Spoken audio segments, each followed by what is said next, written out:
Good evening students, कैसे हैं आप लोग। आशा अच्छे होंगे और आप लोगों की पढ़ाई अच्छी से चल रही होगी। हम लोग भारतीय राज्य व्यवस्था पढ़ रहे थे। भारतीय राज्य व्यवस्था में लगभग हम कंप्लीट कर चुके हैं। आज हम प्रमुख अनुच्छेदों की बात करेंगे। तो आप सबका आपके अपने ऑनलाइन प्लेटफॉर्म प्रयाग एकेडमी में फिर से एक बार बहुत बहुत स्वागत है। चलिए शुरुआत करते हैं हम आज प्रमुख अनुच्छेद। तो अनुच्छेद पहला, अनुच्छेद नंबर 1। अनुच्छेद इस में ये कहा जाता है कि भारत राज्यों का एक संघ होगा। India means Bharat will be a union of states. तो भारत राज्यों का संघ है। फिर इसके बाद अनुच्छेद 2 है। इसमें नए राज्यों का किस प्रकार से प्रवेश या नए राज्यों का निर्माण किस प्रकार से किया जाएगा, इसकी बात इसमें की गई है। फिर अनुच्छेद 3 है। अनुच्छेद 3 के अंतर्गत संसद विधि बना करके नए राज्य बना सकती है, नए निर्माण कर सकती, नए राज्यों का निर्माण कर सकती है। पहले से अवस्थित यानी पहले से जो राज्य बने हुए हैं उनके क्षेत्रों में, उनकी सीमाओं में, उनके नामों में परिवर्तन कर सकती है। अनुच्छेद 3 है। अनुच्छेद 5 है। इसमें नागरिकता संबंधी अधिकार आते हैं। नागरिकता से संबंधित ये अनुच्छेद है। इसमें कहा गया है कि संविधान के प्रारंभ होने के समय भारत में रहने वाले सभी व्यक्ति भारत के नागरिक होंगे, जिनका जन्म भारत में हुआ हो, जिनके पिता या माता भारत के नागरिक हों, संविधान से पहले से भारत में रह रहे हों, वो सब क्या होंगे, भारत के नागरिक होंगे। संविधान प्रारंभ का मतलब है 26 जनवरी 1950। फिर आता है अनुच्छेद, अब इसके बाद अनुच्छेद 12 से लेकर के और अनुच्छेद 51-52 तक मैंने अच्छी तरीके से आप लोगों को पढ़ाया है। और आप लोगों को यदि यानी कि नहीं है उसमें फिर से पढ़ना है तो आप भाग 3 मौलिक अधिकार और भाग 4 राज्य के नीति निर्देशक तत्व, उसके अंतर्गत जाइए और वीडियो में देखिए। आपको एक एक अनुच्छेद के विषय में वहाँ पर पूरी तरह से विस्तृत जानकारी उपलब्ध कराई गई है। तो अनुच्छेद 53 आता है, संघ की कार्यपालिका संबंधी शक्ति राष्ट्रपति में निहित होगी, इसकी बात करता है। चलिए, आप लोगों को मालूम है अनुच्छेद 63 में उपराष्ट्रपति का यानी उपराष्ट्रपति की व्यवस्था है और ये भी मैं पढ़ा चुका हूँ। फिर भी अनुच्छेद 64 में उपराष्ट्रपति राज्यसभा का पदेन अध्यक्ष होगा और उसे इसी के लिए उसको वेतन और भत्ते मिलते हैं। उपराष्ट्रपति पद का कोई वेतन और भत्ता नहीं होता। अनुच्छेद 74 में मंत्रिपरिषद की बात की गई है, जिसका कि प्रमुख प्रधानमंत्री होगा और उसकी सहायता और सुझाव के आधार पर ही राष्ट्रपति अपने कार्य संपन्न करेंगे। और राष्ट्रपति मंत्रिपरिषद के लिए किसी भी सलाह के पुनर्विचार को आवश्यक समझते हैं तो उसे पुनः विचार के लिए उसके सम्मुख रख सकते हैं। ठीक है। और जब उनको वो सलाह दे दी यानी कि पुनर्विचार के बाद जो सलाह दी जाती है वो इन्हें उसके अनुसार ही कार्य करना होगा। ठीक है। इससे संबंधित किसी विवाद की परीक्षा किसी भी न्यायालय में नहीं की जा सकती। यानी इससे और भी अधिकार मैं बता चुका हूँ कि न्यायालय कोई भी ऐसे वो नहीं कर सकता है कि क्या सलाह दी गई है, ठीक है, इसकी पुनरीक्षा नहीं कर सकता है। हाँ, इसकी पुनरीक्षा कर सकता है कि सलाह किन कंडीशंस में दी गई है। इसके बाद 76 में आता है, राष्ट्रपति महान्यायाधीश की नियुक्ति करता है। महान्यायाधीश का पद 76। 78 में प्रधानमंत्री कर्तव्य होगा कि प्रशासनिक और विधायी मामलों पर, ठीक है, और मंत्रिपरिषद के निर्णयों के संबंध में राष्ट्रपति को सूचना दे और राष्ट्रपति भी ऐसी सूचना प्राप्त करने से संबंधित यानी कि उनको राष्ट्रपति को भी अधिकार है कि जो है यदि आवश्यक समझें तो सूचना प्राप्त कर सकते हैं। अनुच्छेद 86 राष्ट्रपति द्वारा संसद को संबोधित करने और संदेश भेजने का अधिकार का इसमें वर्णन किया गया है।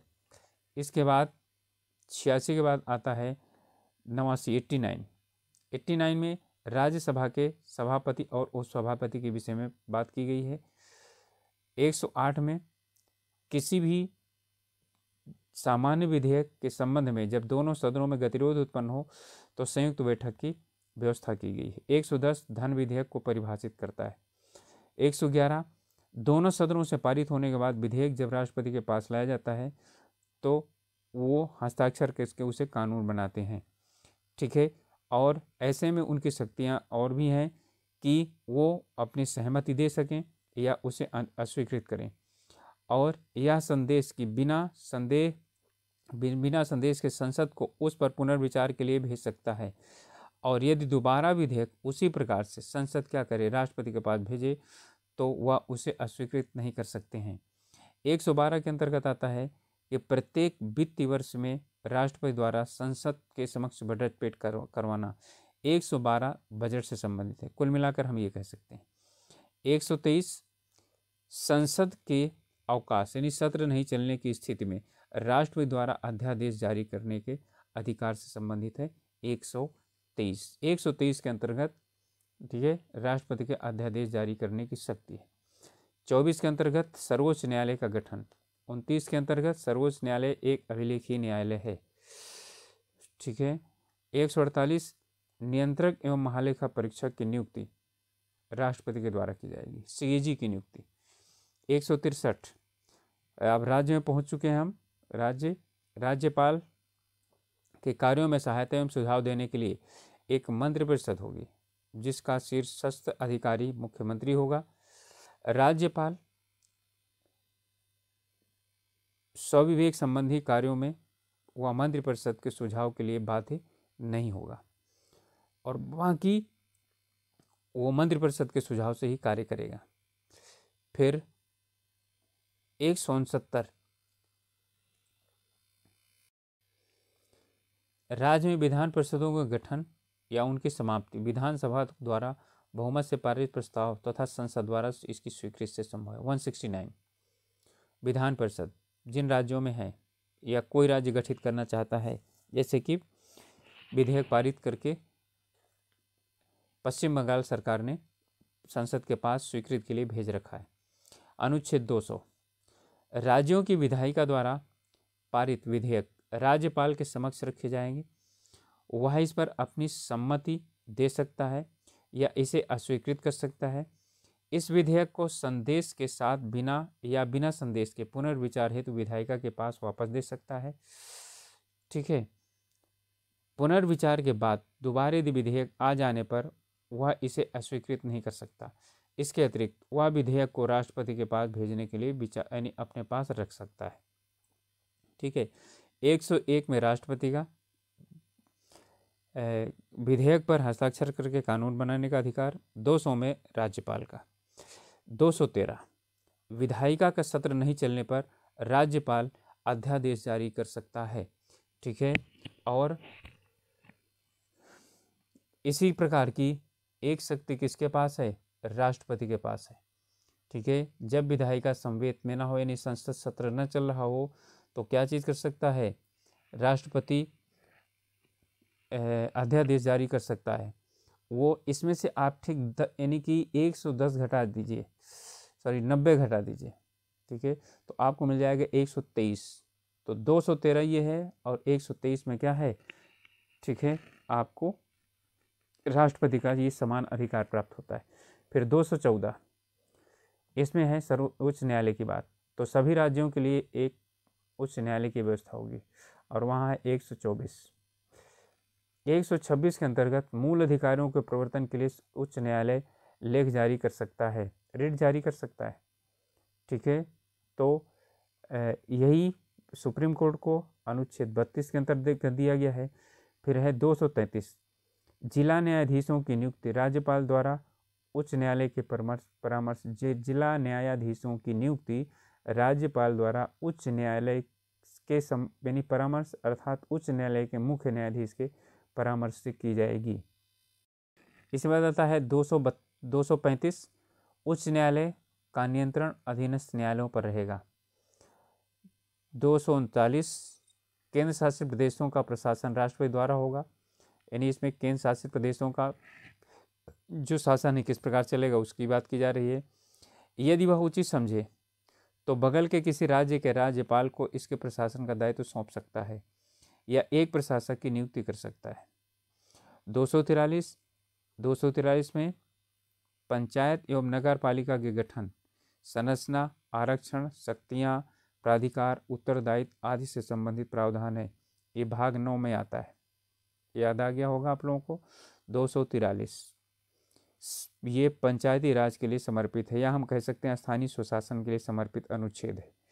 245 संसद संपूर्ण देश या उसके किसी हिस्से के लिए, राज्य विधान पालिका अपने राज्य या उसके किसी हिस्से के लिए कानून बना सकती है।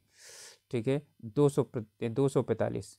ठीक है, अब इसके बाद आता है 248 विधि निर्माण संबंधी शक्तियाँ। ठीक है, किसमें होंगी? संसद में निहित होंगी।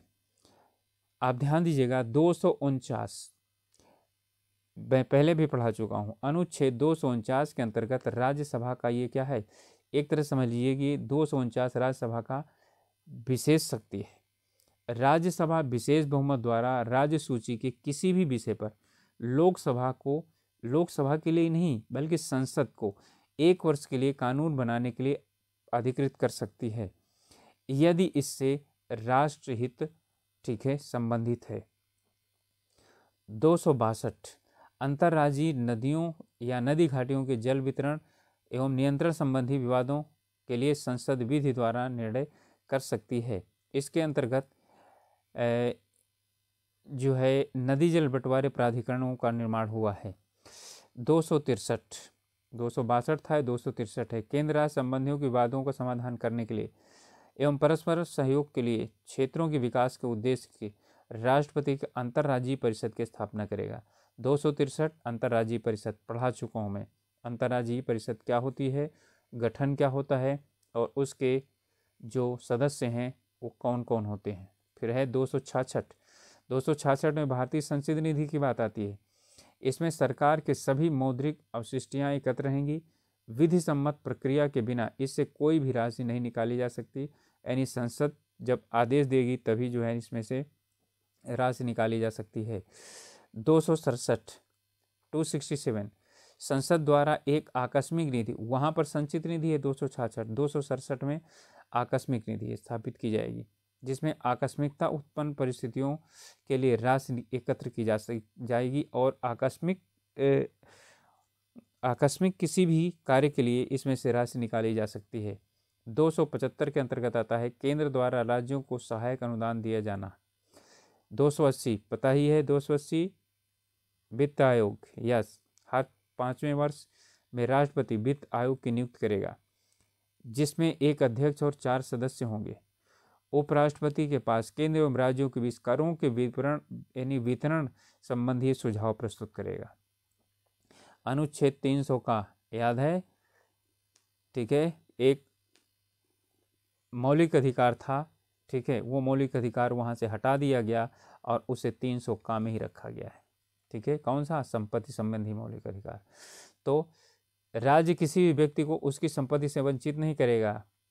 ठीक है, ये था पहले। यह कानून मूल अधिकार के अंतर्गत आता था। 44वें संविधान संशोधन 1978 द्वारा इसे 300 का में एक सामान्य यानी सिर्फ वैधानिक यानी कानूनी अधिकार रख दिया गया। और ये क्वेश्चन पूछा जाता है, संपत्ति का अधिकार किस प्रकार का अधिकार है? सिर्फ एक कानूनी अधिकार है। कहाँ पर है? 300 का में।